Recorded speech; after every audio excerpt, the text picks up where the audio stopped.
Allez, on termine ce journal en faisant un tour à Abidjan pour y retrouver un grand animateur ivoirien très bien connu des spectateurs africains. Cheikh Ivan nous prépare et nous présente Jali Nights, une cérémonie de remise des prix pour les chanteurs et talents africains qui aura lieu à Abidjan le 3 novembre prochain. Cheikh Ivan, merci d'être avec nous. Alors dites-nous, quelle est l'ambition avec cette cérémonie? C'est de créer des Grammys Awards, mais africains?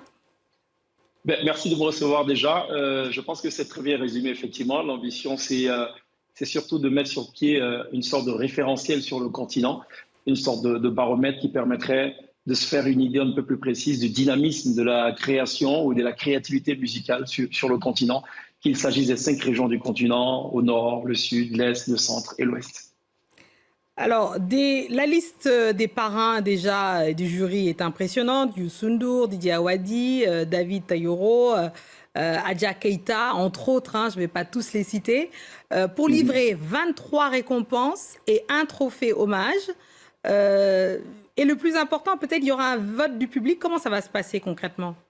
Alors, au départ, on était sur 23 catégories qu'on a finalement fusionnées pour en sortir 9 catégories. Donc, il y aura 9 trophées plus un trophée hommage. La particularité des Jelly Awards, c'est que c'est pas un award commercial. C'est pas la course au SMS, voter plusieurs fois pour votre candidat, non. Il y a 4 barrières à l'entrée. La première, il faut d'abord s'inscrire sur un site internet, choisir la catégorie dans laquelle on souhaite compétir. Donc, l'inscription peut venir soit de l'artiste lui-même, soit de membres de son staff ou d'un fan, tout simplement. La deuxième étape, c'est un jury de prénomination qui se réunit et qui évalue donc les œuvres qui auront été retenues de façon séparée, en totale transparence et en totale autonomie.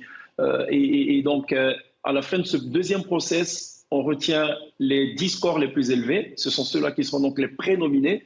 On arrive ensuite à la troisième étape, qui est l'étape donc de la nomination. Et c'est à ce moment-là que le jury officiel présidé par Youssou N'Dour, vous le rappeliez, intervient pour noter donc à son tour ces prénominés-là et pour en sortir donc les 5 plus gros scores par catégorie. Donc on arrive donc au stade de la nomination. Et enfin, la quatrième et dernière étape, c'est l'étape du vote, à la fois de ce même jury officiel qui va compter pour 25% et le vote du public qui compte pour 75%. Mais attention, impossibilité pour chaque votant de voter plus d'une fois. Voilà. Ah, mais comment on va vérifier ça, justement? Parce que tout ça, c'est surveillé par un cabinet, par un commissaire de justice qui est agréé légalement et qui veille donc à la transparence de tout le process. D'accord. Donc, si on est n'importe où, on peut voter de n'importe où sur le continent africain? Absolument. Alors, pour tout vous dire, les votes sont clos depuis le 8 octobre. On a eu plus de 29 000 votants, ce qui, ma foi, pour une première édition, est largement au-delà de nos espérances. On n'attendait pas plus de 10 000, honnêtement. Donc, les gens ont voté, même au-delà du continent, tenez-vous bien, parce qu'on a eu des votes au Koweït et tout. C'est assez surprenant.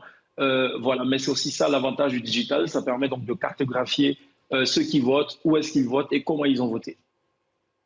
Ok. Ben, écoutez, on y sera. On vous suivra justement le 3 novembre prochain à Abidjan. Merci beaucoup, Cheikh Ivan, d'être venu sur France 24. Merci et bonne soirée justement pour les Jali Nights. Merci beaucoup. Et rendez-vous le 3 novembre. Merci beaucoup. Merci. C'est ainsi que nous refermons ce journal de l'Afrique. Merci à tous ceux qui nous ont suivis en particulier. Et tout ça d'Abidjan à Addis Abeba, en passant par Niamey. Restez avec nous car l'actualité continue sur France 24.